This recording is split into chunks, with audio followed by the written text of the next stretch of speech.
This is the projects video, and the first thing I'm going to do is show you a current project of mine that I showed you earlier when I was talking about mistakes. And I've made a little progress on it. I have frogged or taken out stitches more times than I can even count at this point. I had gotten about this far previously and had to rip it out down to this garter stitch here. Can you recognize that this portion right here is garter stitch? Do you see the ridges? And do you see how it looks exactly the same on both sides?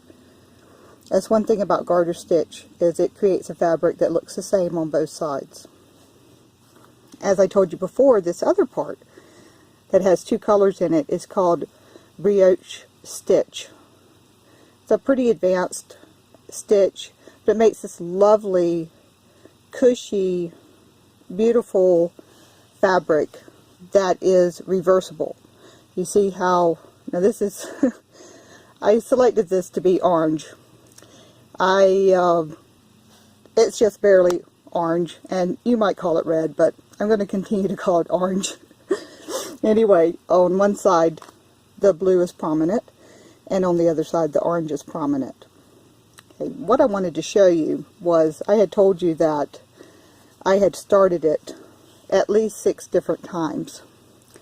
Well, my last time I started it, I thought I was doing pretty good.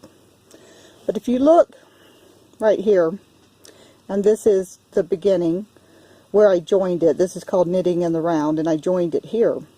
And as you can see, it became apparent as I went along that I had indeed made another mistake. I think I was somewhere in the middle of this garter stitch section when I really realized how bad it was. So I had a decision to make. Do I rip it out and start over or not? I decided not. And what I'm going to do when I finish the entire cap is I'm going to come back and use the yarn to make some kind of a knitted medallion or possibly bow, but something that I'm going to actually sew over. In fact, I'm going to make one for both sides, since the mistake is showing on both sides, and then I'm going to sew them right over the mistake, and it will look like I actually meant to do that, which is kind of sneaky, but that's okay. My point is that it's your knitting. You can make these choices. It's all about what you want to do, and that's one of the fun parts about knitting.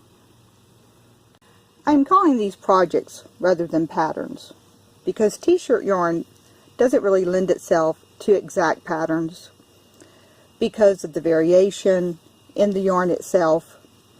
As you can see, I used the same number of stitches throughout this headband, but it's thinner in some areas because the yarn itself was thinner. I still need to trim off this end. So these projects are more like ideas to get you started.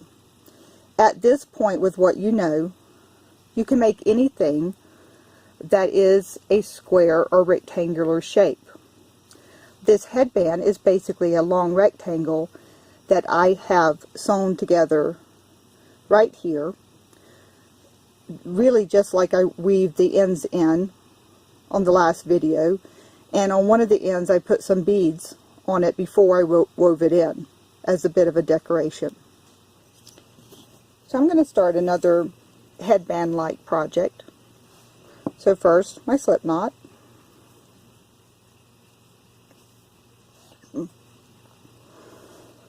Then put it on my needle.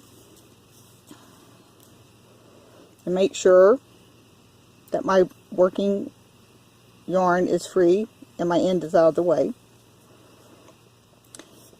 And I'm going to cast on just 2 more stitches this time. The other one had a total of 4 stitches. So now we have a total of 3 stitches to work with. I tried it both ways before and decided that this project worked better not slipping the first stitch. So, tried to grab my end to knit with. So I'm going to go ahead and knit all 3 stitches.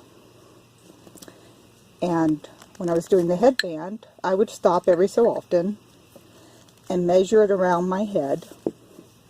And I kept going until it just did not quite fit around my head, because I still had to do the binding off. Now notice when I first start this row, this slip stitch will get pulled loose, and you can come back along and snug it up just like that. Don't be afraid to manipulate your stitches like that when they need it. I'm basically going to do a little mini version of the headband. So at this point I am pretending that this is fitting almost around my head, like just about with a half an inch or an inch to go after I wrapped it around my head. Obviously I would have a pin head if that was so. But now I'm going to bind off this end. So I'm going to knit my first stitch, and then I'm going to knit my second stitch,